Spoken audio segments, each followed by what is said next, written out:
Good afternoon, sir. Could we interest you in some chocolate? Chocolate?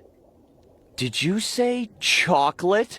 Yes, sir. With or without nuts. Chocolate? Chocolate! Chocolate! Chocolate! Chocolate! So yeah, I'm one of those people now.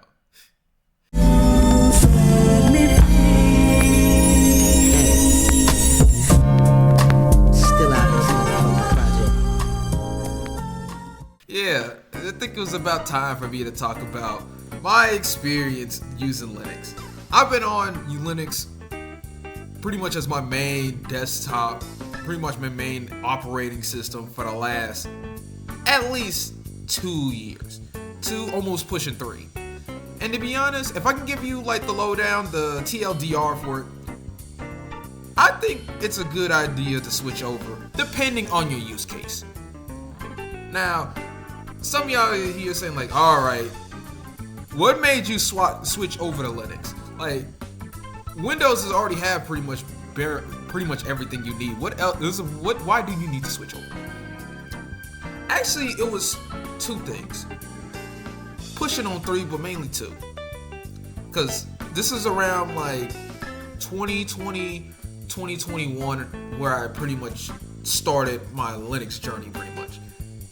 1, Microsoft is starting to push all this garbage in Windows 10. And they telling me, hey, we got Windows 11 coming out. We're making it a lot more worse over here. You're gonna have to force yourself to log in with your stuff. We're gonna have more AI garbage coming in here. And number 3, we pretty much having the whole entire interface pretty much not good. Also more bloatware in the thing too. So yeah, have fun with that. I was not a big fan of that. Look, I already was fine with Windows 10 how it is. You're drastically changing this, and you're adding extra stuff that I didn't want in the first place coming on my computer. And on top of that, you're discontinuing Windows 10 too, so I was like, nah, I don't want any of this garbage being on my main machine. My second reason was curiosity. I tried Linux in the past, like, I used to have like this Raspberry Pi 3. I wanted to use that as my main computer at one point, but little did younger me know that was gonna be the dumbest decision that he thought it was gonna be. Like, 1 gig of RAM can only do so much, and you talking about the internet around like 2014, 2015. Oh my gosh, that was gonna just be too much for that thing to handle. So might as well not do that. Well, I ended up doing it, and it was not a great experience. So yeah. So come around 2021, my first Linux distro that I ended up using was actually not Debian. It was not even Arch or Ubuntu, which a lot of people would recommend around the time. It was actually Zorin. Yeah, because I did a little bit of research ahead of time, saying like, all right, which Linux distro would be easy for me since I'm used to Windows? What is going to be easier for me to just get in and allow me to use some of my Windows software that I use to, and mainly do my schoolwork that I'm usually doing, and along with like games and stuff like that. Those are the 2 main things I was just going to do, because I mainly do a lot of 3D modeling. I do a lot of video editing here and there, music production, and I play video games here and there. If it can do pretty much 4 out of the 5 of those, I'm good. Zorin OS for at least up until from 2021 all the way up until 2023. I said that was pretty much my main operating system I was using, and it lasted me a good while. It had its tricks, but the one thing I did not like, actually 2 things I didn't like. One is that the kernel was always old, and so some of the hardware improvements or some of the stuff that I was looking forward to that I see in other Linux distros that were having at the time that had a newer kernel that never got backported to Zorin because it uses the older kernel. So, and also some of my stuff didn't work on Zorin 2 that it was able to work on newer kernel versions. Number 2 was Wine support.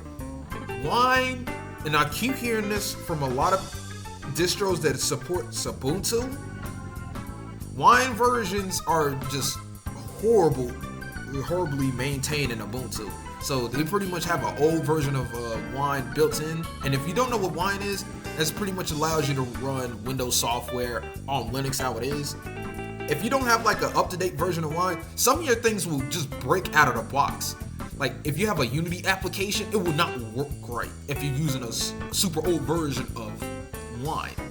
So I had to look online and say like, all right, how I do an upgrade version of Wine that's in Ubuntu, because I can't do it through the terminal. Because I tried looking it up online to see like, all right, follow these commands, insert these commands, it wouldn't update right. The one small loophole I was able to figure out at that time was they had a flat pack version of Wine built that somebody packed it up that had a later version of Wine. It's not the latest one, but it's a newer version compared to the one that Zorin was packing in. So ended up working right. So a few things I was able to get warning on Zorin at the time. I was able to get software like Blender to work. I was able to get software like Steam and all the games that I'll usually play, like Dead or Alive. I got like Dead or Alive, Sonic Adventure, a few other like the newer fighting games that was coming out. Oh, that was able to work. Thank goodness for Valve and Valve creating Proton. That was just pretty much a blessing right there. I was able to surprisingly get Photoshop up and running. Because I looked at like Nova Spear text video, said like how do you install like Photoshop to run on there.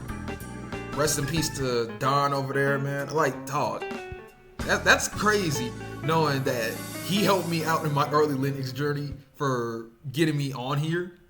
And I was able to use Photoshop for a good while until I had to switch off of that. And also game engines. Since I was studying in university at the time for game design, I had to use Unity. That worked out of the box, thank goodness.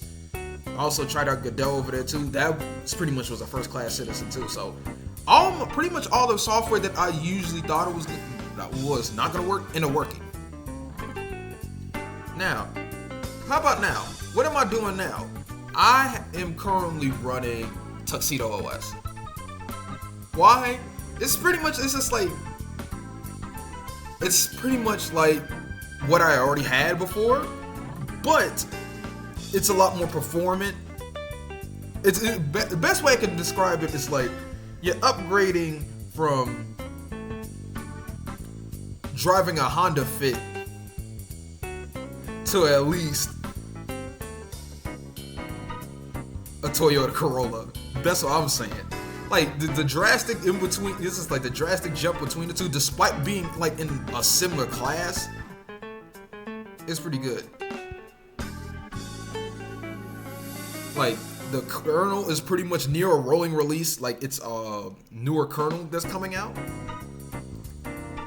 and I'm able to have the later versions of Wine that's already pretty built in, and it's Ubuntu based, so it's like, it's a lot more easier for me to, like, if I gotta go in the terminal, I don't need to know specific things. It's just the small stuff that I already had, small little knowledge that I had, and it was easy for me to jump in.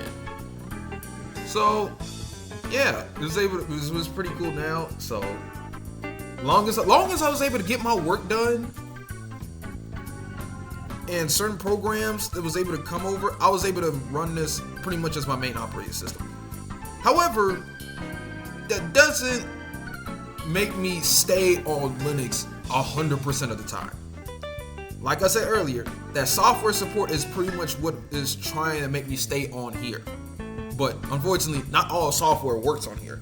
Like certain applications, music applications like Ableton Live, I haven't tried that out, so, but I'm hearing this like kind of like iffy on that. I tried, right, and asked a few people about like how Accurate works, which is pretty much like a rigging software for my 3D characters. That doesn't work on here. Character Creator 4 doesn't work on here either. Unreal Engine. Oh my gosh, I got a whole big rant for like Unreal Engine on Linux. I would 100% recommend using the Windows version because the Windows version is fully featured. You can do plugins. Fab somewhat works on there. Fab is not a really good store marketplace in a way, but one other thing I can say is that like the Linux version is underbaked. It's sad that it's like that you got your competition like Godot and even Unity, who this is like even Godot has the benefit because it's a first class citizen on here, but Unity at least works 100% of the time if you're using like their later versions of it. Unreal Engine, it's a GIMP version of it, so I said like nah, I wouldn't recommend doing it. Software like ZBrush, you're gonna have to figure out like some weird way to install it that way. So obviously I'm not a big fan of recommending that. But any of like main stuff like Substance Painter, Blender, that all works on here. Substance Painter most definitely works on here because Steam has perpetual licenses in Steam that you can actually go get. You pay for the fee for that 1 year. You have access to that version of Substance Painter for life. Long as it doesn't break because the Steam runtime messes up. I had to buy Substance Painter 2024 when I had like over 1,000 hours in Substance Painter 2022. But hey, long as you can get your work done, that's the main important part. But I'm glad that I kind of like say like, look, if you don't have certain software that you really rely on, that you need to do your work for, I suggest coming over here for full time. Like web browsing is pretty much the exact same. If all the stuff you're doing is just web browsing, watching stuff, you're pretty much good. If you don't rely on like multiplayer games like that you're pretty much good over here too. So yeah, if you really want to come over, that's pretty much it. If you don't feel 100% comfortable in it, you can always try it out in a virtual machine, or if you have the money to test it out on bare metal hardware, just go get yourself an SSD, put it in your computer, laptop, or if they allow you to read your SSD via USB cable in your laptop or desktop, you can do it that way and try and see what distro works on your machine, because sometimes they have drivers that doesn't really work on said machines, and you have to probably patch it somewhere around, or B, it's just not built for the machine that you were pretty much running. You just got to do that research ahead of time. It's always good to have like some dual boot option to say like, look, if you don't like Linux, there's Windows still over there that you need to do what you need to do. If you on Mac OS, hope you're not using the later versions of Mac OS like another M1 things. It's a lot more harder to put Linux on. But if you're using regular Windows laptop or machine, you can just try and see how Linux fit out for you to see if you want to come over. And to be honest, I think it's a good idea to just at least try it. It's been pretty good to me. You don't need to really use the terminal as much. I always recommend you do learn it a little bit, just in case something does not work and you can't have a GUI option for it. But hey, that's pretty good. It's been pretty good on my end. So yeah, that's pretty much the video for today. If you like this video, please leave a like, and if you can, I have a Ko-fi page at the bottom in the description below. This keeps the channel running. So yeah,